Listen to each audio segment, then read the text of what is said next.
So the gist of today's video is pretty simple. I believe that the future of Flesh and Blood's horizontal design space must lie in a move towards the use of specialization weapons and, to a lesser extent, specialization equipment. And to make my point, we're going to discuss a couple of things. First, the challenges around the current system, in where signature weapons are tied to heroes via the Living Legends system.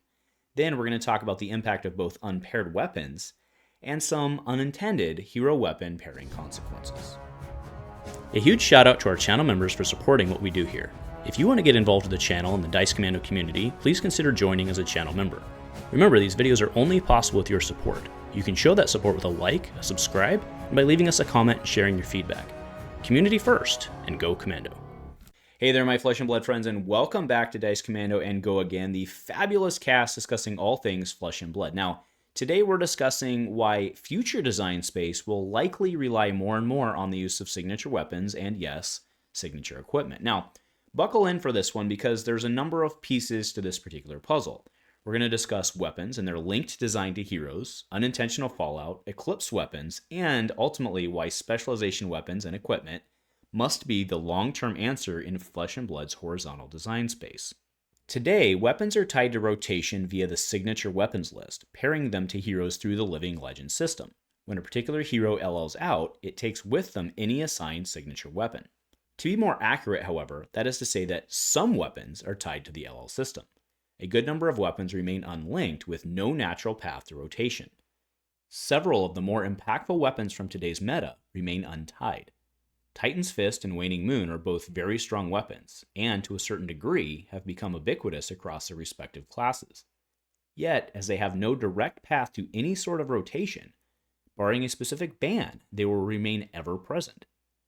Warrior's new Decimator Great Axe has opened up a huge number of exciting lines of play across the class.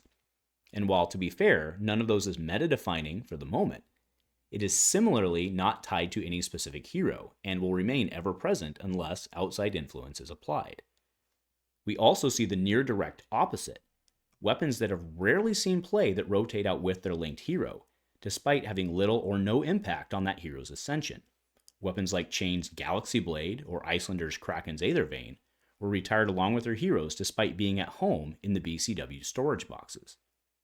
Meanwhile, a weapon like Rosetta Thorn is able to propel multiple heroes to LL status, while itself remaining legal for significantly longer while its tied hero, Briar, picks up her points at a slower rate.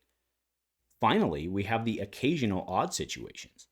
The Assassin Daggers consisting of Spider's Bite, Orbita Class Nerve Scalpel, and Scale Peeler work together to form the Assassin base weapon package, but only two of them are actually tied to heroes, Spider's Bite with Arachne and Orbita Class with Arachne ASC. But because any one of them leaving essentially breaks the package, all four are effectively tied to those heroes. Or we have something like the Data Doll conundrum. What happens with her once Teklo Pistol goes away, which is tied with Dash? Sure, there's Teklo Leveler and Hanabi Blaster, but as far as her induction chamber strategy, just remember kids, a pistol is not a gun. Now, to be 100% fair, LSS has absolutely demonstrated their willingness to ban weapons prior to LL Ascension, and also to bring back necessary fundamental weapons that have LL'd, but others have been allowed to run their course. However, even with the drawbacks of the signature weapon system, it has, largely, been able to serve us well in the game overall to this point. But recently the winds have shifted in Flesh and Blood. Perhaps you've noticed it. It is the significant decrease in the release of talented heroes. And this is very important in terms of weapons and who is able to use them, because talented heroes and their associated weapons largely, inherently, behave as specialized weapons. Look at Jermai and Storm of Sandakai. Functionally, the Storm is a forced spec weapon. Only if another Draconic Illusionist were to release could it be used elsewhere, and chances are it would only happen once Jermai had LL'd, taking Storm with her anyway. And now that Jermai has LL'd, sayonara.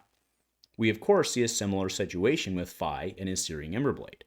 For all intents and purposes, Searing Emberblade is Phi's spec. He's the only one that can use it, and when he leaves, it leaves with him. Only if another Draconic Ninja is released would this change, assuming of course Phi is still legal at that time. And thus, this strategy has worked well thus far, where the vast majority of new heroes being released were either talented or filled a specific niche. But as Flesh and Blood continues expanding their design space horizontally and with non-talented heroes, another method of check and balance will be needed, and that tool is specializations. As long as there is only one of a particular named hero in any given format, specialization weapons, combined of course with the LL system, ensures that there can be only one and helps to limit unintended interactions. And yes, that limitation is very important. Advent of Thrones was very clearly never intended to be played with Go-Again auras per OG Luminaris. And can you imagine how different Chanes or Viserized Blitz LLs would have been without Rosetta? And the minds at LSS very clearly agree. Bright Light saw 2 of its 3 weapons come as spec weapons, with only the inherently limited Evo-focused Teklo Leveler as the open class weapon. And back in Dusk Till Dawn, even with talent still in play, Vincett's Flail was limited to her alone. While I remain unsure what impact that would have had today, by limiting it, we don't have to find out later on.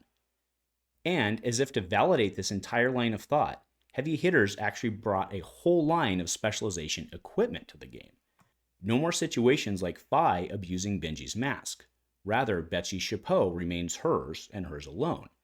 And yes, this is a big deal, and perhaps a signpost for things to come. It's one more check and balance on equipment crossover in Flesh and Blood's non-rotating and forever expanding card pool. And I honestly can't see this trend not continuing into the future.